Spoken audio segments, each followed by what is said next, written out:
സംസ്ഥാന സർക്കാരിന്റെ 4ാം വാർഷികാഘോഷങ്ങളുടെ ഭാഗമായുള്ള എന്റെ കേരളം പ്രദർശന വിപണന മേളയ്ക്ക് കൊച്ചിയിൽ തുടക്കം.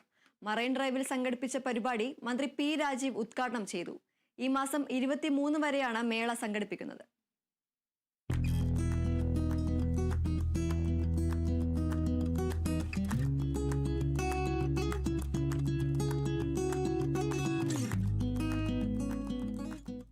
രണ്ടാം പിണറായി സർക്കാരിന്റെ വികസന നേട്ടങ്ങൾ എണ്ണിപ്പറഞ്ഞുകൊണ്ടാണ് എന്റെ കേരളം വിപണന മേളയ്ക്ക് കൊച്ചിയിൽ തുടക്കമായത്. മറൈൻ ഡ്രൈവിൽ സംഘടിപ്പിച്ച പരിപാടി മന്ത്രി പി രാജീവ് ഉദ്ഘാടനം ചെയ്തു. ആത്മാർത്ഥമായിട്ട് ഈ ഒരു മൊമെന്റിൽ വിഷ് ചെയ്തുകൊണ്ട് ബ്ലെസ് ചെയ്തുകൊണ്ട് let's put our hands together. ഗംഭീരമായിട്ടുള്ള ഒരു കൈയ്യടി തന്നെ നമുക്ക് കൊടുക്കാം. കേരളത്തിൽ ആദ്യമായാണ് ഒരു സർക്കാർ തുടർച്ചയായി 10ാം വർഷത്തിലേക്ക് കടക്കുന്നതെന്നും ഒരിക്കലും നടക്കില്ല എന്ന് പറഞ്ഞ പല കാര്യങ്ങളും നടപ്പിലാക്കാൻ തങ്ങൾക്ക് സാധിച്ചുവെന്നും അദ്ദേഹം പറഞ്ഞു.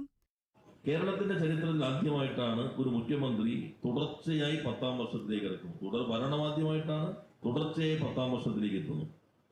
ഒരു ഗവൺമെന്റ് തുടർച്ചയാണ്, കഴിഞ്ഞ ഗവൺമെന്റ് തുടർച്ചയാണ് ഈ ഗവൺമെന്റും. സമഗ്രമായ മാറ്റം കേരളത്തിൽ ഉണ്ടാക്കുന്നതിനും ഒരു നവകേരള സൃഷ്ടി നന്നായി മുന്നോട്ട് കൊണ്ടുപോകുന്നതിനും ഈ ഗവൺമെന്റ് കഴിഞ്ഞു എന്നതിന്റെ വിശദാംശങ്ങൾ ഞാൻ ഇവിടെ അധികം അവതരിപ്പിക്കണമെന്ന് ഉദ്ദേശിക്കുന്നില്ല. നേരത്തെ പ്രഖ്യാപനങ്ങൾ മാത്രമായി കിടന്നിരുന്ന പല പദ്ധതികൾക്കും ജീവൻ വയ്ക്കാനും പുതിയ പദ്ധതികൾ നടപ്പിലാക്കാനും ഭാവി കേരളത്തെ മുൻകൂട്ടി കണ്ടുള്ള പദ്ധതികൾ ആരംഭിക്കുന്നതിനും ഈ ഗവൺമെന്റുകൾക്ക് കഴിഞ്ഞു. വിവിധ വകുപ്പുകളുടെ 194 തീം സർവീസ് സ്റ്റോളുകളും 82 കൊമേഴ്സ്യൽ സ്റ്റോളുകളും ഉൾപ്പെടെ ശീതീകരിച്ച 276ലധികം സ്റ്റോളുകളും മേളയിൽ സജ്ജീകരിച്ചിട്ടുണ്ട്.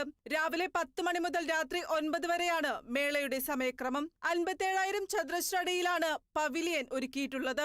സർക്കാരിന്റെ വിവിധ വികസന പ്രവർത്തനങ്ങൾ ഉൾക്കൊള്ളിച്ച സ്റ്റോളുകളും ക്രമീകരിച്ചിട്ടുണ്ട്. വിവിധ സർക്കാർ വകുപ്പുകളുടെ നേതൃത്വത്തിൽ വിദഗ്ധർ പങ്കെടുക്കുന്ന സെമിനാറുകളും പ്രശസ്ത കലാകാരന്മാരുടെ നേതൃത്വത്തിലുള്ള സംഗീത സന്ധ്യകളും ഒരുക്കിയിട്ടുണ്ട്.